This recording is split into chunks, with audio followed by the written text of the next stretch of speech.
Boa noite, meus irmãos, que a graça de Jesus e o amor de Deus esteja sobre todos, os que estão aqui e os que estão em casa assistindo a transmissão desse culto, ou os que irão assistir a algum momento. Aos nossos instantes, sejam bem-vindos, que Deus possa abençoá-los. Essa é a casa de Deus, você é sempre bem-vindo. Muito feliz por esse testemunho dessas meninas.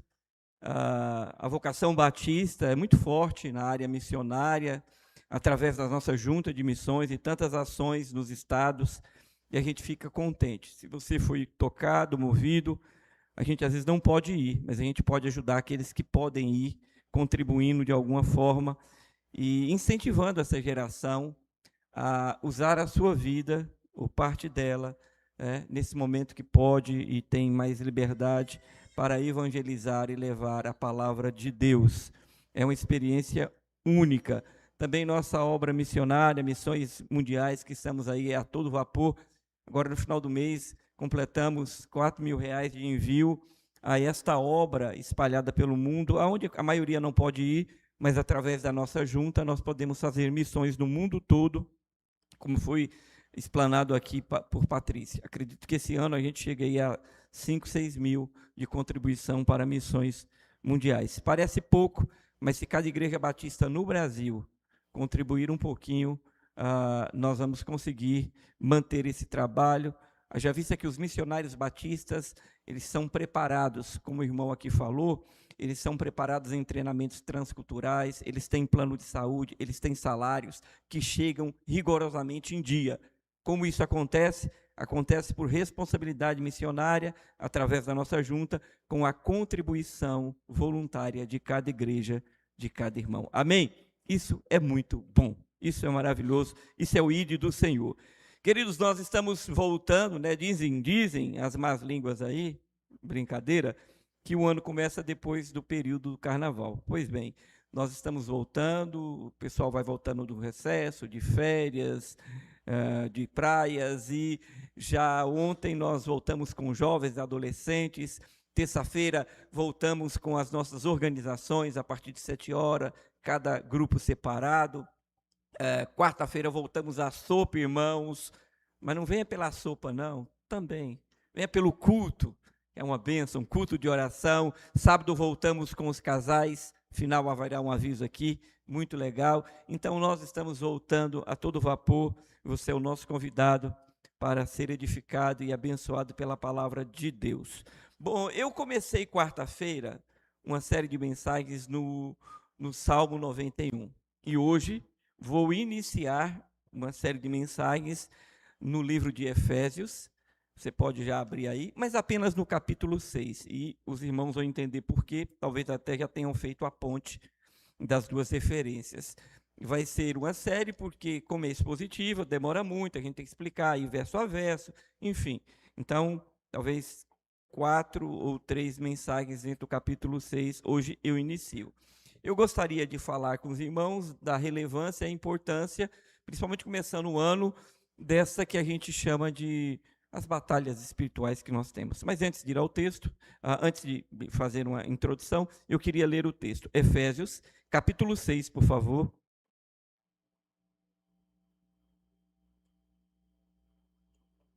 A partir do verso 10, hoje eu vou apenas falar sobre 3 versos, eu vou dividir para a gente conseguir render um pouco mais, porque senão não daria tempo, e vamos prosseguir com essa exposição, assim como na quarta-feira falei sobre 2 versos, verso 1 e verso 2, e nós vamos também prosseguir. Diz assim o texto sagrado, capítulo 6 do livro de Efésios, a partir do 10. Paulo vai dizer assim: quanto ao mais, irmãos, sejam fortalecidos no Senhor e na força do seu poder.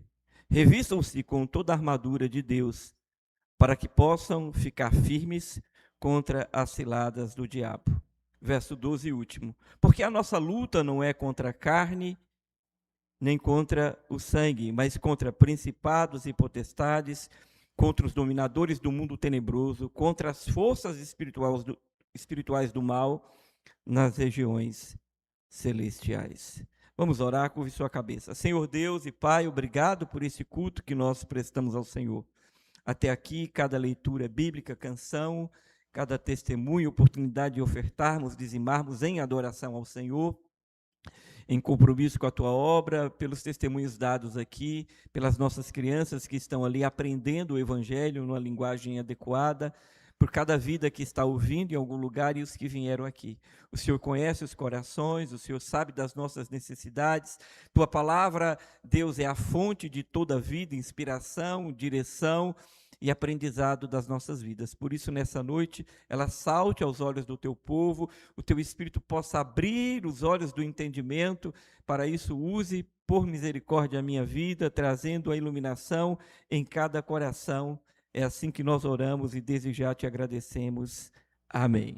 Então eu quero falar sobre essa carta e especialmente sobre o capítulo 6, assim como estou fazendo no Velho Testamento, naquele salmo tão conhecido, Salmo 91, né, que é meio que um talismã, alguma coisa que as pessoas abrem dentro de casa, no Salmo 91, e deixam lá para trazer proteção espiritual, porque o Salmo fala de guerra espiritual, de alguma forma. Mas o capítulo 6 da carta que Paulo escreve aos Efésios também vai tratar deste tema de uma forma diferente um pouco, mas também falando do mesmo tema. Eu queria então falar um pouco sobre ensinar a igreja e trazer à igreja a percepção dessa questão da realidade espiritual.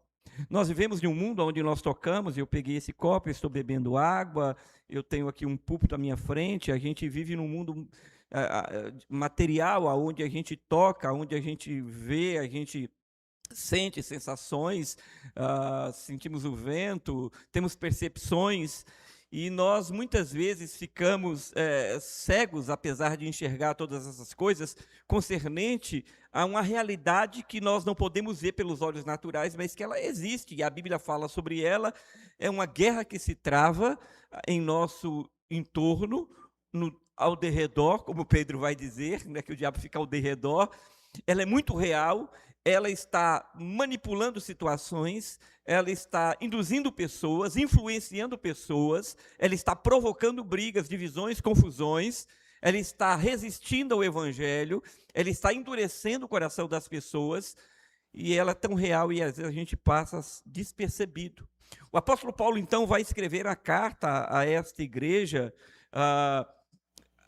uma carta que a gente chama de carta das prisões. Essa carta Paulo escreveu, ele estava na sua primeira prisão, 60 a 62 aproximadamente, é sempre complicado falar em datas, junto com Colossenses, Filipenses e Filemon, são chamadas as cartas das prisões. Por quê? Porque o autor, Paulo, estava preso enquanto escrevia a carta. Eu quero falar nessa noite com os irmãos sobre esse tema tão importante de batalha espiritual, que ganha uma relevância muito grande, sobretudo aqui no nosso país, porque há algumas décadas esse tema se espalhou com o nome exatamente batalha espiritual, só que de forma muito errada, trazendo exageros, distorções, heresias, levantando superstar dentro de igreja, revelações supostas que a palavra não respalda. Então, é um tema muito importante, é bíblico, mas com muita controvérsia, muitas vezes lido, interpretado de forma errada, o que faz parte da igreja evangélica se afastar um pouco e dizer: eu não quero saber disso, isso é loucura, isso aí é viagem de algumas pessoas no mundo evangélico cristão.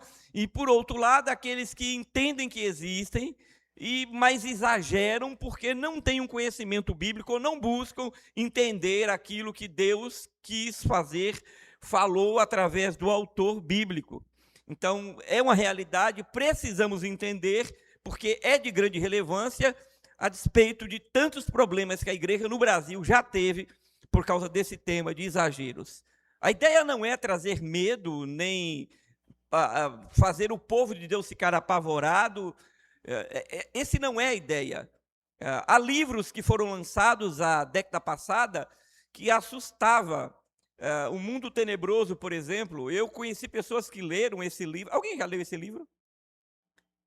Algumas pessoas aqui já leram. Que é um livro romanceado e que traz uma perspectiva de batalha espiritual que as pessoas acabam de ler e ficam assustadas, como se o diabo fosse maior do que Deus, como se ele fosse vencedor e como se o cristão devesse ter medo dele. e por aí afora. Muitos pastores, apóstolos e profetas, Brasil afora, inventaram o mapeamento espiritual, mapeamentos de cidades, e saíam sobre o Brasil, levantando igrejas, pegando igrejas, não batistas, mas igrejas não históricas, e fazendo mapeamentos em algumas cidades, principalmente cidades que eles chamam de estratégicas. Por exemplo, João Pessoa é uma cidade estratégica, tem um ponto mais oriental das Américas. Tocantins, eles dizem que é estratégica. Maranhão, eles dizem que é estratégica. Daniel. E alguns outros pontos do Brasil, por revelação que eles recebem, então vão fazer mapeamentos para fazer guerra. Minha intenção hoje é mostrar aos irmãos que é preciso entender o que Paulo está querendo ensinar e por que ele quer falar desse tema com a igreja. Por que Paulo escreve isso? Nesse capítulo, Paulo vai determinar quem é o nosso inimigo, qual é a nossa fonte de força, quais são as armas que nós devemos usar, nós vamos ver durante as exposições que vamos fazer. Ele vai dizer como devemos estar firmes nessa batalha, qual é a natureza desta guerra, Paulo vai ensinar, e por fim, eu quero no final tirar algumas lições dentro desses 3 versículos. A profundidade e a maturidade espiritual parte de entender a palavra de Deus como ela deve ser entendida. Por isso, Paulo escreve a essa igreja, e a carta aos Efésios é uma carta muito profunda, com uma linguagem muito elevada do que seja a igreja, do que é a ação de Deus, do que é a ação do Espírito Santo. Em nenhuma outro escrito de Paulo ele fala tanto do Espírito Santo quanto na carta aos Efésios. Talvez você nunca tenha percebido isso. Apesar de Romanos ser a carta maior como escrito de Paulo, e ele cita algumas coisas, mas em nenhuma outra carta de Paulo ele fala tanto sobre a obra do Espírito que santifica, que aplica sobre o crente a obra redentora, que está conosco na angústia, que nos consola, que nos assiste nas nossas fraquezas, que distribui os dons e ajuda a igreja nesta manifestação. Então, Paulo escreve ao povo de Deus ali nessa cidade.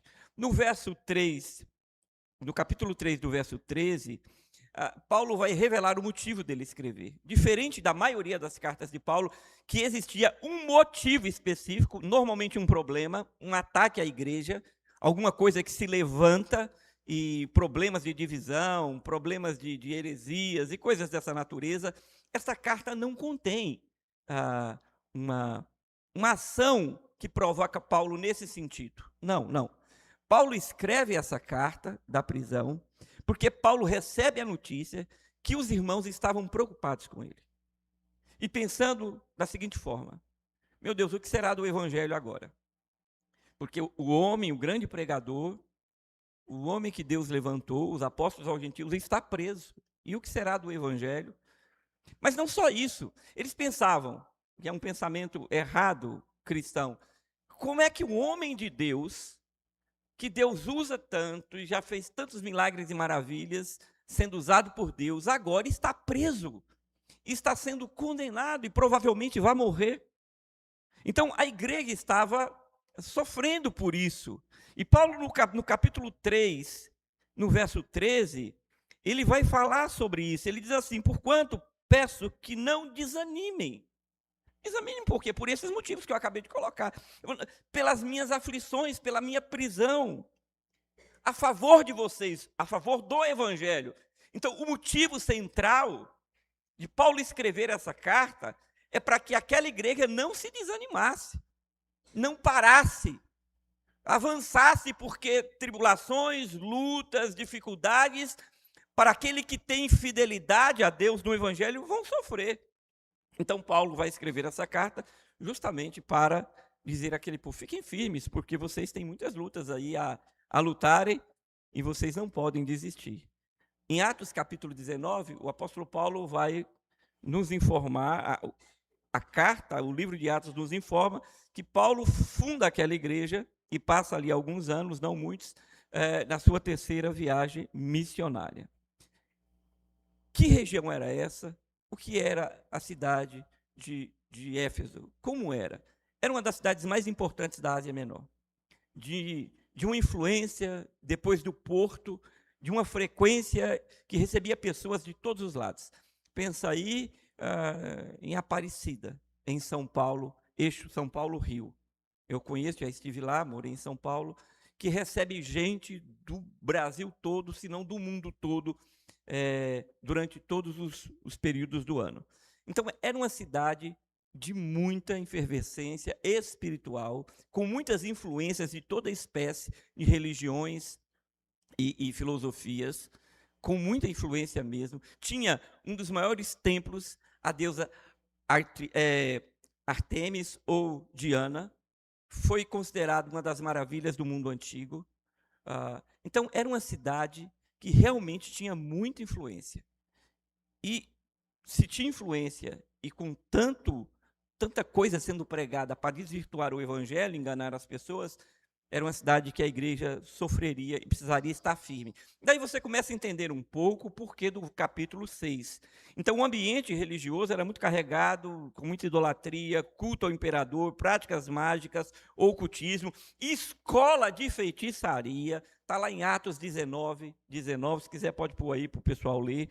Também muitos dos que haviam praticado artes mágicas reuniam seus livros e queimavam diante de todos. Quando Paulo chega àquela cidade e prega o evangelho, o povo começa a converter, e as pessoas começam a ser libertas, entender a verdade do evangelho, aí o apavoramento tomou aquela cidade.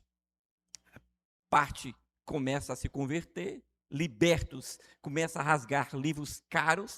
Livro não era como hoje, uma coisa fácil e barata, relativamente. Eram coisas caras, um objeto caro, era difícil a escrita, a forma.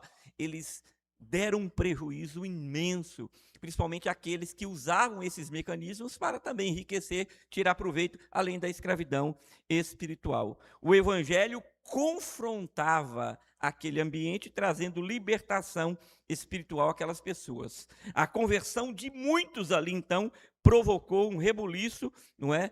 E a influência maligna ia diminuindo à medida que a igreja avançava por causa da soberania do nosso grandioso Deus. Mas Paulo acalma o coração do povo. No capítulo 1 do livro de Efésios, no verso 21, ele vai dizer quem é Deus nessa história, nessa guerra, nessa batalha. Ele vai dizer assim: acima de todo principado, de toda potestade, de todo poder, de todo domínio, de todo nome que se possa referir, não só no presente século, mas também no vindouro. Então, Paulo já estabelece que, e isso que é importante, apesar de ter uma batalha ali, de ser uma região de confronto, deles levantarem inimigos ali pela pregação do evangelho, e esse homem que escreve estava preso pela pregação do evangelho, Paulo disse, mas isso não é um problema, porque aquele que liberta, que abre os olhos, que transforma a vida das pessoas, Jesus Cristo, ele diz, ele está acima de todo principado, potestade, poderes, domínios,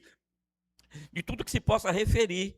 Ele diz, não só agora, mas em todos os séculos e no século vindouro. Está lá no verso 1, no capítulo 1, verso 21. Então, Paulo, não se trata do capítulo 6, e eu queria que vocês entendessem isso. A carta aos Efésios, Paulo entrega o capítulo 6, parte dele, para falar da batalha espiritual, mas Paulo já começa a carta falando da soberania e do poder de Deus sobre as trevas, sobre aquela guerra. A guerra espiritual, então, não começa no capítulo 6, Paulo já pontua desde o verso 1 quem era o Senhor e por que ele estava agindo sobre a sua igreja. Então, o contexto é esse, irmãos. Uma igreja que estava inserida num lugar muito difícil. Se nós fôssemos contextualizar, nós podemos dizer que nós vivemos de um mundo de complicações. Algumas regiões mais, outras menos. Mas nós não precisamos ir muito longe para ver ações, guerras que estão sendo travadas, dificuldades que muitas vezes a gente passa e você passa, mas ainda não tem noção ou discernimento daquilo que está acontecendo. É o que Paulo ensina a essa igreja, e como se portar, e como passar e lutar contra isso, e quem vai dar a vitória, e como nós podemos obter essa vitória. Eu queria, antes de ir ao texto, verso a verso, colocar aqui, o que eu vou expor aqui, eu tirei de uma Bíblia que eu tenho, de Estudo Reformado, que é uma Bíblia muito boa, que eu tenho, que traz a exposição ali do livro, no sentido das divisões do livro que a Bíblia dispôs, C.R. Sproul, que eu tenho aqui no gabinete. E do capítulo 1 ao capítulo 3, Paulo desenvolve o tema da salvação com muita propriedade. Do capítulo 4, e vai falar basicamente de doutrina. Do capítulo 4 ao capítulo 6, Paulo vai para a prática disso, e ele vai falar da vida, da conduta, das ações, agora que nós entendemos os princípios e valores. De 4 ao 7, ele vai falar da eleição em Cristo Jesus, os irmãos depois podem ver. Ele vai falar da salvação e da graça de Deus, capítulo 2, do 8 ao 9. Ele vai falar da união de gentios e judeus, no capítulo 2, de 14 a 16. Ele vai falar da unidade do corpo de Cristo, no capítulo 4, de 1 a 6. Ele vai falar de santidade na prática, no capítulo 4, de 22 a 24, ele vai falar de relações familiares, casamento, senhorio de Cristo, os tratos com os senhores e os seus empregados, do capítulo 5, 22, e até o 6, 9. E a partir do 6, 10, então, Paulo vai estabelecer, fechando a carta, esta guerra que todos os irmãos viviam ali e que também nós vivemos até hoje. Somente após, isso aqui é interessante, somente após mostrar a identidade da igreja, porque é uma carta que fala da identidade da igreja em Cristo. Revelar a graça e a santidade de Deus, sua bondade. Paulo introduz, então, o tema de guerra espiritual. O que nos ensina, e é crucial, que a guerra espiritual não é um tema isolado. Não, não é. Quando nós falamos de guerra espiritual, nós não podemos isolar, mas ela está inserida na vida da igreja redimida. Por isso, Paulo faz, lá no começo, ele faz aquela introdução. Então, eu queria ir verso a verso com os irmãos agora, para a gente aprender. Primeiro, está lá no começo do verso 10, né? Sede fortalecidos no Senhor. O verbo aqui que Paulo usa é continuidade. Trata-se de uma dependência permanente de Deus. A expressão no Senhor aponta para uma união vital do crente com Cristo. Então, meus irmãos, veja, Paulo vai dizer, quanto ao mais, sede fortalecidos no Senhor. Nós precisamos entender essa continuidade. A vida cristã não é alguma coisa que você decide andar hoje e amanhã decide não andar. Não é uma opção que você faz hoje e amanhã você desiste. Não é querer vir ao culto hoje e amanhã falar, mas não tem mais importância. Não é pegar uma semana e começar a ler a Bíblia e depois falar, não, mas também não precisa ler a Bíblia todos os dias, isso não faz tanta diferença. Paulo, quando vai ensinar a igreja sobre como suportar aquele ambiente, como viver sobre aquele ambiente, como ter vitória, a vitória de Cristo sobre aquele ambiente, ele diz assim, sede fortalecidos no Senhor. Quem é a fonte da igreja? É o Senhor. Muitas vezes as pessoas querem e distorcem isso, nesse chamado batalha espiritual, porque a fonte parece ser o homem. Eles se jejuam como nunca, levam pessoas a vomitarem, a passarem mal. Eles começam a fazer práticas de isolamento, como se fossem monges, assim, que se isolam. Tudo em nome de um suposto revestimento de poder para enfrentar o dia a dia, as forças do mal. Paulo, de forma muito simples, diz assim, quanto ao mais, sede fortalecidos. Como? De que forma? Paulo é muito direto, ele diz, sede fortalecidos no Senhor. Quem fortalece a igreja é Deus. E a igreja é fortalecida em Deus através da palavra, com a aplicação e a ação do Espírito Santo. E por isso Paulo não desassocia nesta carta o Espírito Santo, porque é ele quem aplica a graça e as obras do Senhor conquistadas na cruz. Por isso Paulo diz, fortalecei-vos no Senhor. Quem vai à guerra, ou quem vive em guerra, ou quem está em guerra, precisa realmente estar fortalecido. Por isso, o verbo aqui é de continuidade. Fortalecei-vos no Senhor, todo o tempo. Dependa dEle. Viva com Ele. Ame sua palavra. Ore. Escute-o. Busque-o. Porque ninguém faz guerra isoladamente. Sobretudo a guerra espiritual. Ele ainda vai usar a expressão no Senhor. Aponta para essa união. É no Senhor.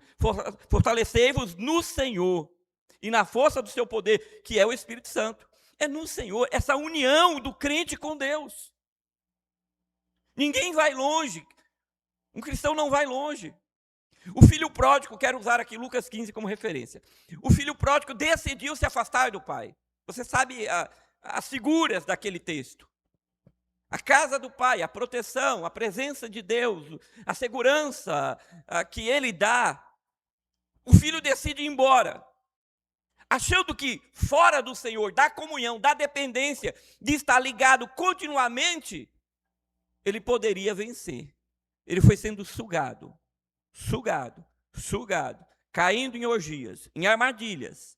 O texto vai falar sobre isso aqui também. Até o ponto de chegar ao fundo do poço. Queria comer as alfarrobas, bolotas, comidas que os porcos comiam, e o texto vai dizer, ninguém lhe dava nada. Ele foi destruído, por assim dizer. Pode entrar, meu irmão. Pode entrar, se está esperando algum momento, pode entrar. Ele foi destruído. Então não se faz guerra com braço, com mandingas, mungangas. A guerra que Paulo propõe, ensina, abrindo, no capítulo 6, verso 10, nos demais, ou quanto ao mais, sede fortalecido, se fortaleça no Senhor, no Senhor. É Jesus, a referência é Ele, sempre será Ele. Não existe vitória sem cruz. Ele diz, fortalecei-vos no Senhor e na força do seu poder. João 15, 5, o Senhor vai dizer, sem mim, nada podeis fazer. Não é o braço do homem. O evangelho não se dá com braço ou força, habilidades, conquistas não vêm porque você é bom nisso ou naquilo. No mundo espiritual, nessa guerra invisível que o mundo vive e o crente sabe, e muitas pessoas aí fora sabem também, não sabem como lidar, como lutar. Não se vence isso com perspectivas humanas. Sem mim, nada podeis fazer. Filipenses ainda fala disso, 4:13, que diz assim, eu posso. De fato eu posso. Paulo vai dizer isso. Eu posso passar por qualquer situação. Não aquela aplicação financeira usada por aqueles mal intencionados. Mas eu sei passar qualquer coisa. Ele diz, eu posso. Eu posso naquele que me fortalece. Paulo abre ensinando a igreja numa cidade tão difícil, de tantos confrontos, e nós temos os nossos, no nosso dia a dia, que é no Senhor que nós nos fortalecemos. Primeiro, precisamos nos fortalecer. Segundo, nós nos fortalecemos no Senhor. Se você não come a Bíblia, Jesus diz, eu sou o pão da vida. Se ele diz que é o pão, a ideia que ele traz é coma, não é? Essa é a ideia do texto. Coma da Bíblia. Se você quer ficar forte, se você quer prevalecer e chegar até o final da jornada de um dia, você vai tomar o café, você vai almoçar, você vai jantar, você está se fortalecendo, se alimentando. A determinação de Paulo àquela igreja é, quanto ao mais, sejam fortalecidos. E aí ele diz qual é a fonte que fortalece? No Senhor e na força do seu poder. A força do crente não é psicológica, não é física, não é arranjos emocionais, não se trata de estratégias humanas, ela precede da participação do crente na vitória da cruz. A expressão força do seu poder ecoa no capítulo 1, verso 19 e 20, onde o poder que ressuscitou Cristo é o mesmo que opera sobre os crentes. E é por isso que Paulo vai dizer, na força do seu poder.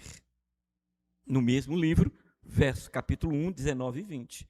Paulo faz esta ligação, aonde nós somos fortalecidos, precisamos ser, a fonte é o Senhor, na fonte do Senhor, no seu poder, que é a mesma vitória. O Espírito que assistiu Jesus, o Espírito que esteve com ele todo o tempo, que visitou a igreja no seu nascedouro, para que a igreja fosse capacitada. Podemos dizer que o cristão, na luta para conquistar a vitória, precisa entender que essa vitória já existe e ela foi conquistada lá na cruz.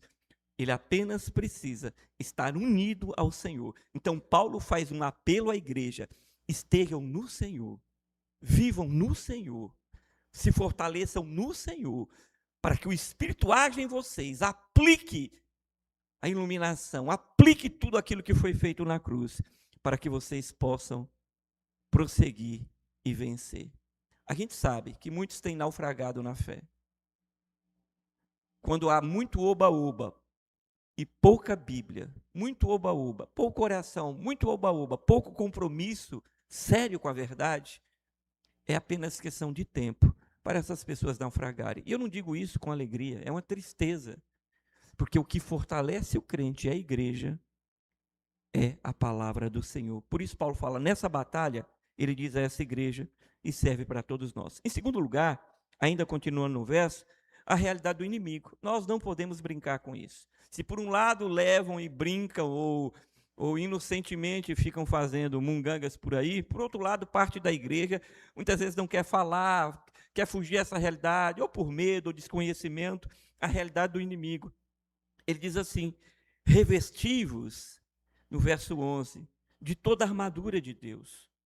Paulo está aqui mostrando que existe uma realidade, que o inimigo existe, por isso ele diz, revistam-se de toda a armadura de Deus. A primeira coisa que eu queria chamar a atenção de vocês aqui é a iniciativa de quem trata, de quem é a iniciativa aqui, é de Deus. A armadura é de quem? De Deus. Revesti-vos da armadura de Deus. Paulo está querendo já aqui anular qualquer pensamento ou intenção humana de estratégia. Haja vista que eles viviam num mundo que os romanos dominavam. E que os romanos ensinavam que é o poder, é a estratégia que leva alguém à vitória.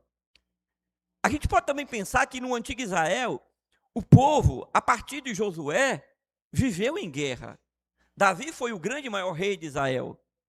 Então, na mente daquele povo, ainda ecoava algum pensamento de que eu vou vencer, eu sei que é meu inimigo, deixa comigo, eu tenho as estratégias. Por isso ele fala, revesti-vos de toda a armadura. Existe uma armadura, mas ele aponta de Deus. É de Deus a iniciativa. É Ele quem reveste o cristão para esta batalha. Isaías 59, 17.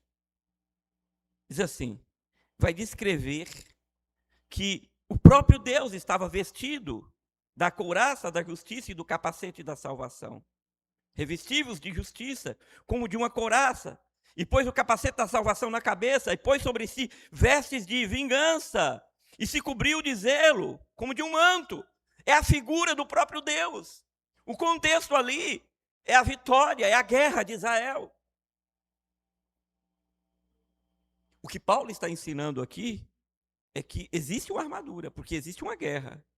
O inimigo é real, mas não se trata de armas humanas, de esforço humano. É Deus quem nos reveste, é Deus quem nos garante a vitória. A armadura usada como símbolo na figura de um soldado romano é a figura que Paulo pega para ensinar à igreja, aponta para a vitória da redenção em Cristo. A batalha espiritual não é feita com base na minha e na sua estratégia, na minha e na sua pessoa, mas na pessoa de Jesus, que nos reveste com sua vitória, com seu caráter. Há uma pregação, me foge agora o nome do autor, que ele trabalha o texto, eu já li há algum tempo, alguns anos atrás, ele trabalha o texto de Efésios, dizendo que é a figura de Cristo, aquela armadura é a figura do próprio Cristo. Paulo usa e faz uma analogia, mas para dizer, Jesus está munido e ele quer vestir a igreja. Queria lembrar os irmãos que a gente pode lembrar de uma guerra que aconteceu no antigo Israel, quando Davi estava sendo levantado como rei, já ungido, mas ainda não havia tomado o seu cargo, por assim dizer, e numa batalha dos filisteus com Israel, e o que o texto mostra é que Israel estava vencido psicologicamente, emocionalmente, já dava aquela guerra como perdida. Deus levanta e leva Davi, E o texto vai narrar que Davi se apresenta ao rei depois de uma confusão com seus irmãos. Havia uma motivação, mas o Espírito estava conduzindo aquilo. E há um momento que o rei Saul quer vestir Davi para a batalha. Ele fala: eu tenho a armadura, eu tenho a estratégia, apesar de você ser frágil, pequeno. Fala: eu sei como você possivelmente poderia vencer. No mínimo você tem que ter essa armadura, a armadura real. E o que Davi faz? Davi rejeita. Davi tenta, ele diz: eu não posso andar. Eu não sei andar. Aquele texto é uma figura de que guerra não se faz com estratégias humanas. Que a guerra é real, Golias existe, a batalha que Paulo narra aqui é real, ela é espiritual, mas é real. Mas não é com estratégia humana. Deus é quem nos veste com a sua armadura. O crente tem a vitória a partir da vitória do Senhor. A igreja participa simbolicamente dessa armadura. Ela veste essa armadura espiritual, que é a redenção, a vitória de Cristo, que Paulo vai pontuar no começo. Ele despojou principados e potestades. Ele está acima de tudo isso, em uma aplicação prática, lógica, racional. O texto está nos ensinando, e Paulo está ensinando essa igreja: veja, mas essa batalha não vai na onda dos romanos. Não pense como o antigo Israel, que vocês estão aqui em Jericó, e que isso aqui vai ser, ou que vocês estão ali com as lutas, com os reis de Israel, e que vocês vão pegar. Não é assim. Paulo está dizendo: é Cristo. Se revistam de Cristo. Na exposição que vamos fazer em outras semanas, cada parte dessa armadura tem um significado tão profundo, irmãos. Tão profundo. Se eu fosse pontuar e dar aqui um espóliozinho, esse texto, em uma pregação, eu vou falar sobre, o capacete da salvação, a espada do Espírito, cingivos com a verdade. Quando eu fui estudar o texto, eu falei: meu Deus do céu, crente que mente acha que vai vencer o diabo. É sério, Gertrude. A armadura de Deus tem a verdade. E quem gosta da mentira já está derrotado. Porque a Bíblia vai dizer que o diabo é o pai da mentira, e desde o princípio mente. O que essa armadura representa é algo muito sério para a batalha. Não é para assombrar ninguém. É para nos fazer entender valores e princípios da igreja, da Bíblia. Mas voltando ao texto. Essa armadura é o Senhor. Características da fé, dos valores da redenção. Mas ainda, adiantando, para poderdes estar firmes no verso 11, contra as ciladas do diabo, para estar firme. O objetivo aqui não é triunfalismo.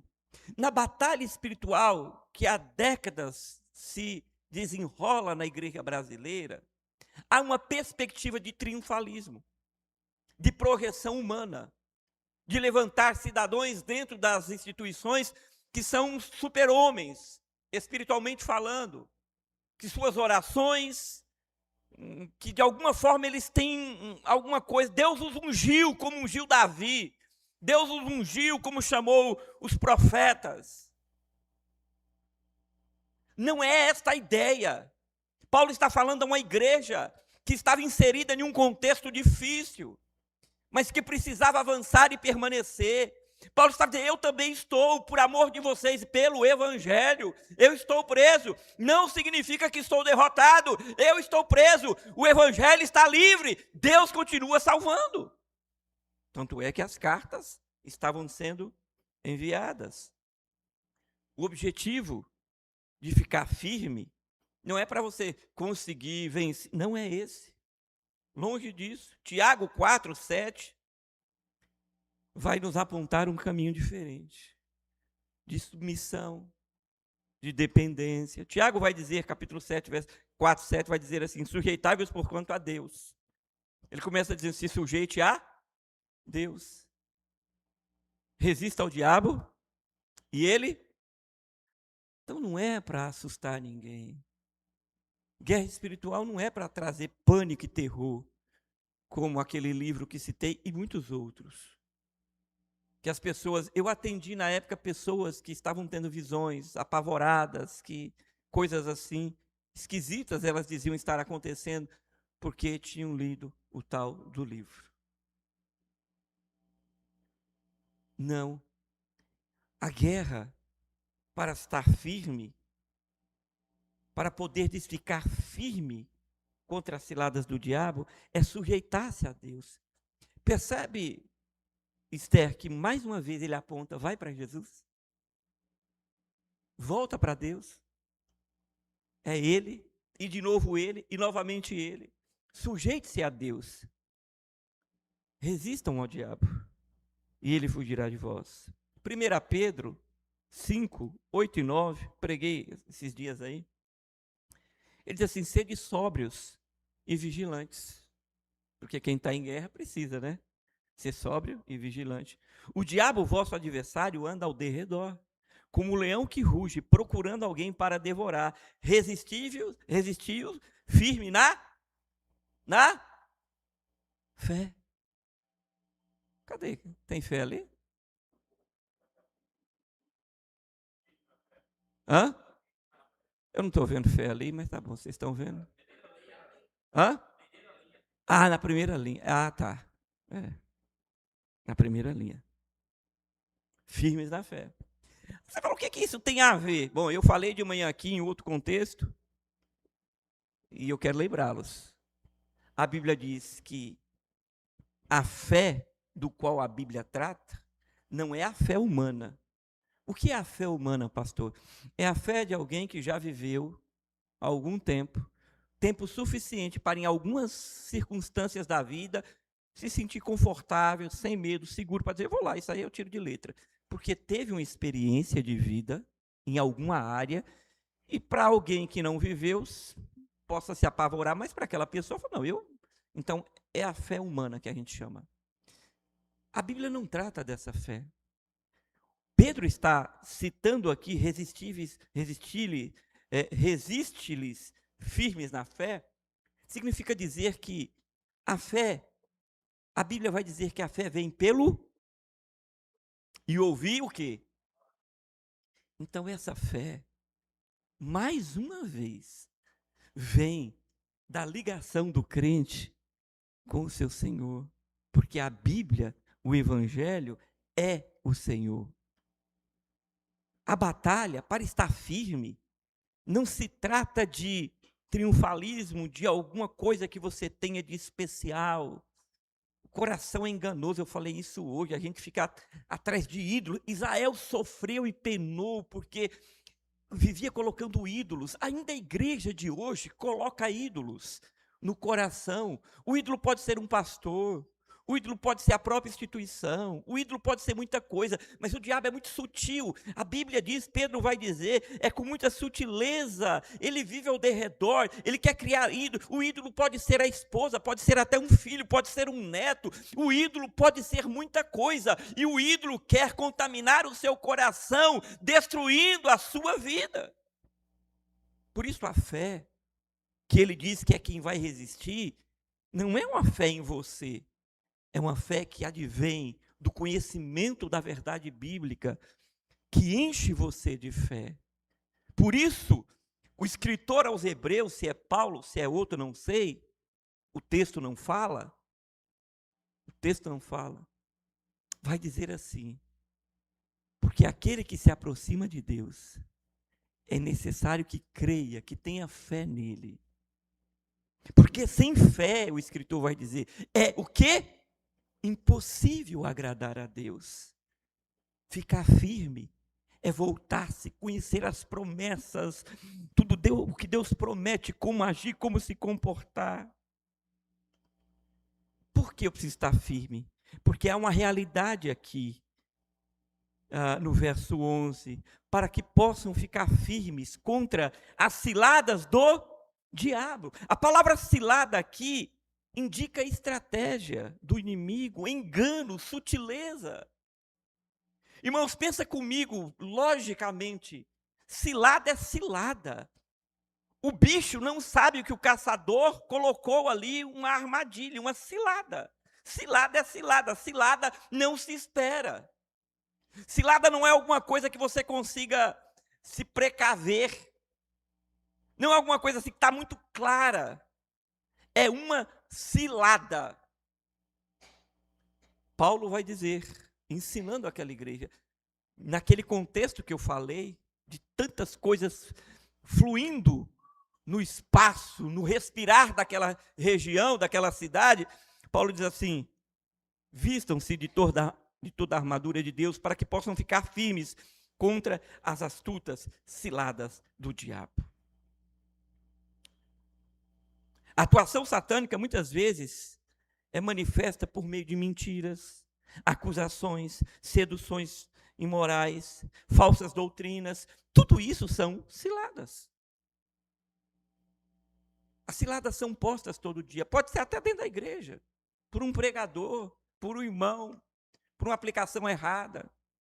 As ciladas estão aí, Paulo está dizendo, havia o judaísmo, os judaizantes, havia ciladas por todo lado. Paulo está ensinando aquela igreja, naquele contexto, cuidado, irmãos, cuidado, porque há ciladas, e vocês precisam estar firmes, e firmes na fé, e a fé que advém do conhecimento do Senhor. Em 2 Coríntios, capítulo 11, verso 14, o mesmo apóstolo vai dizer que Satanás se transforma em anjo de luz. O próprio Satanás se transforma em anjo de luz. Ou seja, ele é mentiroso, ele é enganoso, ele é trapaceador. Ele não é, ele quer ser. E é por isso que Paulo está advertindo na guerra, pontuando tudo aquilo que a igreja deve estar atenta. Na luta ou na batalha que se trava diariamente com a igreja, como foi na igreja em Éfeso, aprendemos que estar firme não depende de fatores humanos, habilidades e técnicas, mas do crente confiar, conhecer e estar ligado e guardado. Aí eu quero tomar o capítulo, o Salmo 91. Está escondido, como eu preguei quarta-feira, aquele que habita no esconderijo do Altíssimo. Louvado seja Deus. Há um esconderijo para a sua vida. Havia um esconderijo para essa igreja. Há um esconderijo até hoje. Não é para ter medo, é para ir para o esconderijo. Aquele que habita no esconderijo. E eu falei sobre isso quarta-feira. Pena que não é gravado, às quartas. Há um esconderijo, aonde Deus nos chama para estar. Indo para o fim. A quarta, ele vai falar no verso 12. Porque a nossa luta não é contra carne nem sangue. A natureza da luta, meus irmãos. A natureza da luta. O termo luta aqui sugere um combate corpo a corpo, indica intencionalidade e proximidade. Ao que parece, quando a gente lê isso, mas Paulo está corrigindo, na verdade, essa tendência humana de entender, personalizar o conflito nesse sentido. O verdadeiro inimigo não são as pessoas, mas os poderes espirituais, porque a nossa luta, depois ele vai falar e ele explica, não é contra a carne ou sangue. Aparentemente a gente pensa que Paulo está falando ali de um embate como uma guerra romana contra algum país, mas não se trata disso. Paulo está dizendo, não é isso, não é contra o seu semelhante, não é contra a outra pessoa. Nós estamos lutando contra poderes. Obviamente, o diabo vai usar, influenciar, manipular pessoas para irritar a mim e a você, para que a gente caia nessa cilada. Mas a natureza desta batalha não é contra o outro.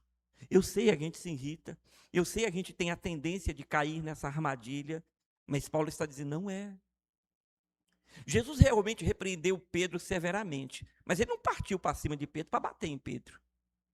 Nem disse assim, Senhor, agora fulmine esse discípulo aqui, que esse não é um discípulo, isso é um desviado. Não, ele não fez isso. Ele repreendeu Pedro. Ele disse, para trás de mim, Satanás, tu que não cogitas das coisas do Senhor. Ele viu que o diabo estava influenciando o pensamento de Pedro, trazendo um conceito de proteção humana, e Jesus identifica aquilo, fala, não. Entenderam? Eu sei, muitas vezes parece que é o outro que me fez mal, que está... E às vezes o é, porque o diabo está... Mas a sua ira, a sua revolta não deve ser contra aquela pessoa, porque as pessoas que fazem isso se dão mal. Veja, há muitas pessoas atrás das grades, inclusive crentes, porque resolveu fazer justiça com as próprias mãos. O Senhor vai dizer, minha vingança, eu sou o juiz. Não é assim, mas foi um instrumento, foi uma influência. Não estou dizendo que aquela pessoa não vai ser responsabilizada, não tem responsabilidade, mas não é esse embate que a gente é chamado para fazer. Paulo está ensinando aquela igreja, não caiam nessa armadilha, vocês vão ser presos, vocês vão pagar um preço alto. Ele diz, porque a nossa luta não é contra carne e sangue, mas contra principado, potestades, contra forças espirituais no mundo tenebroso. O verdadeiro inimigo não são as pessoas.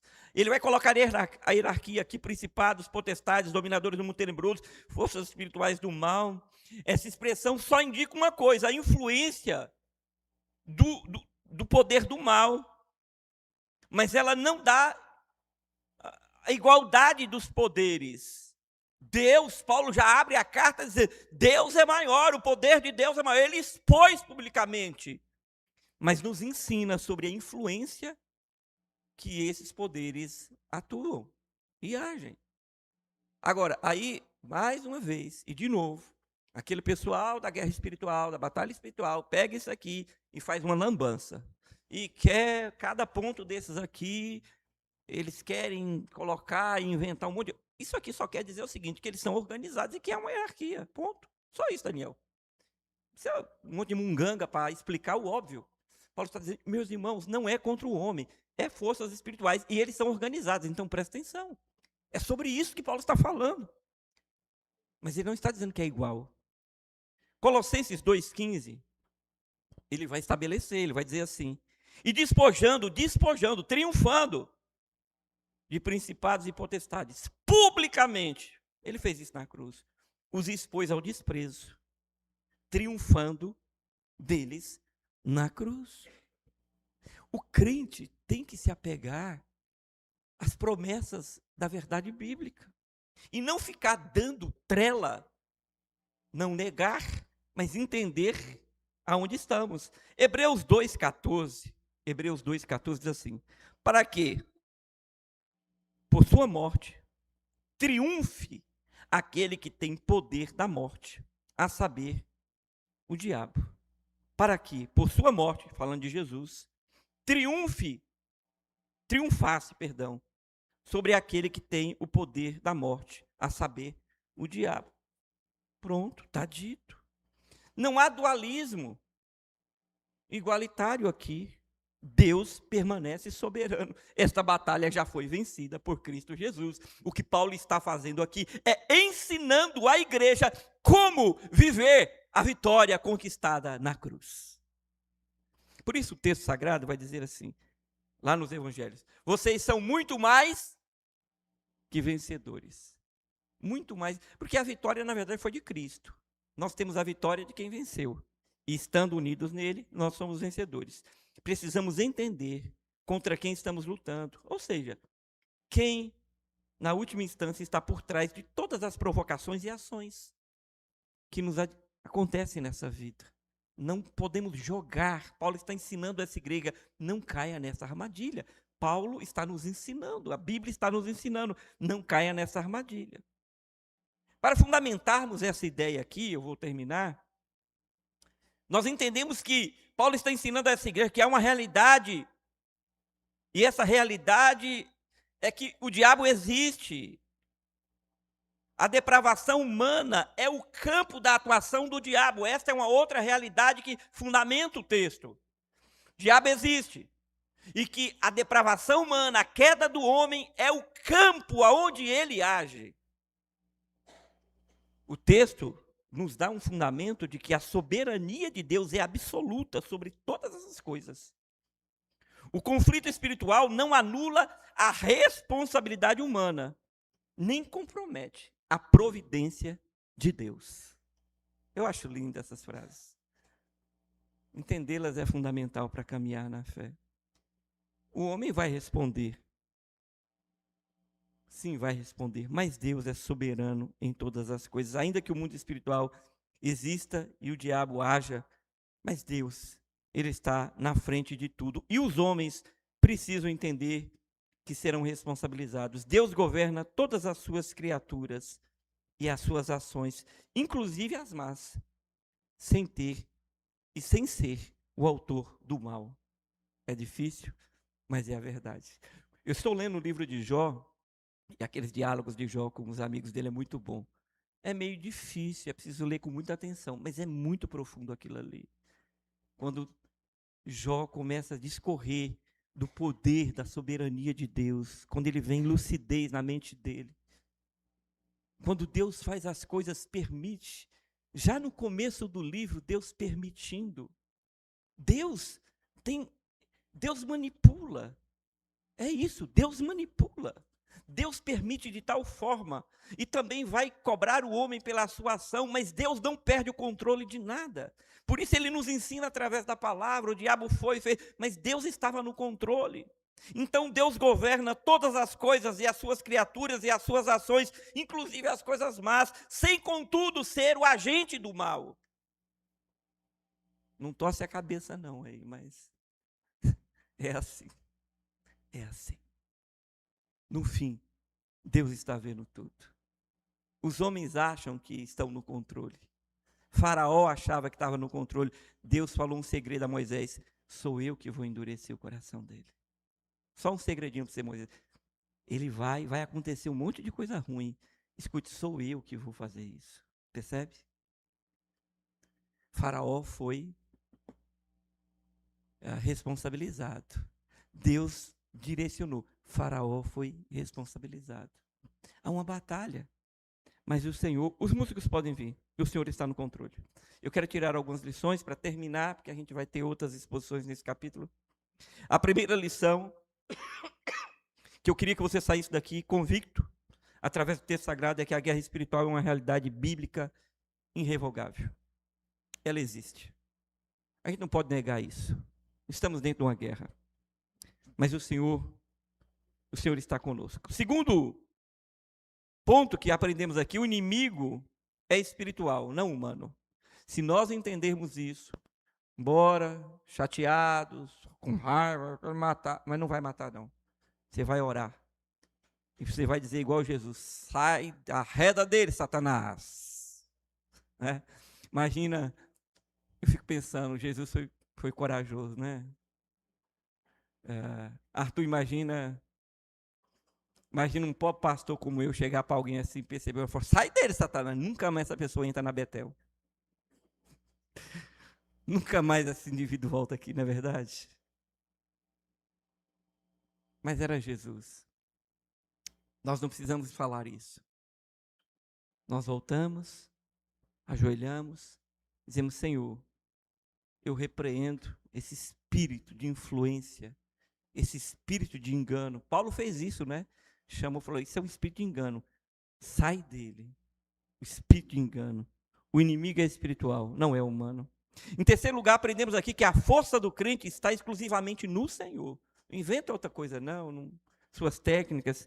Ore, leia a Bíblia, se apegue à palavra de Deus, ao consolo, à direção dela. Não está no poder humano. Em quarto lugar, a igreja deve resistir firmemente, não com alta confiança, mas na dependência, como Pedro vai ensinar. Dependa, humilhai-vos diante do Senhor. Depende do Senhor. Eu não estou entendendo, dependa de Deus. Eu não sei porque é que Jó fica ali, capítulos e capítulos, discutindo. Muitas vezes não entende. Às vezes a gente não entende hoje. Mas a igreja deve resistir firmemente.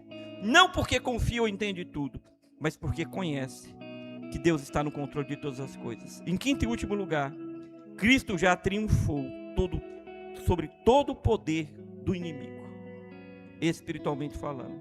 A Bíblia ensina isso. O texto ensina isso. Paulo estabelece isso desde o capítulo 1. Existe sim. O contexto está aí. Vocês estão vivendo isso. Eu vivo isso. Mas enquanto eu estou preso, eu estou pregando o evangelho. E muitos soldados estão se convertendo. E eles vão entrar dentro do palácio e vão pregar o evangelho. E outros vão se converter. Esta guerra já foi vencida. Jesus triunfou lá na cruz. Amém, igreja? Vamos ficar em pé. Vamos orar. Que Deus aplique sua santa palavra nos nossos corações. Feche os seus olhos.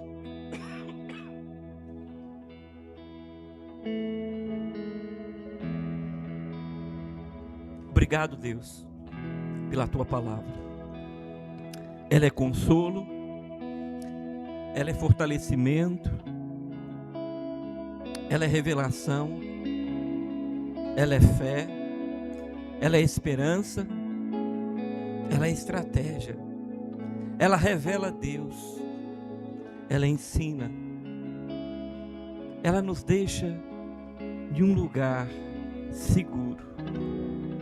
Ela nos leva para o esconderijo do Altíssimo. Ela nos faz descansar à sombra do Onipotente. Ela nos ensina a dizer quem é a nossa fonte. Direi do Senhor, Ele é o meu Deus, em quem confio. Que o teu povo saia daqui nessa noite, ciente de como aquela igreja que vivia em uma batalha constante. Cada um aqui tem a sua, mas o Senhor dê fé ao seu povo através da palavra, da ação do Espírito, para dobrar os joelhos, olhar para o autor e consumador da fé e crer que o Senhor está no controle de todas as coisas, que esta vitória já está escrita, que o inimigo já foi derrotado, só apenas está esperneando. Salva vidas, liberta corações de toda a cegueira. Nos ajude a depender de Ti. Porque 1, 2, 3, sempre volte-se para Deus. Perdoa os nossos pecados. Toca os corações. Aqui aqueles que estão ouvindo. No nome de Jesus nós oramos.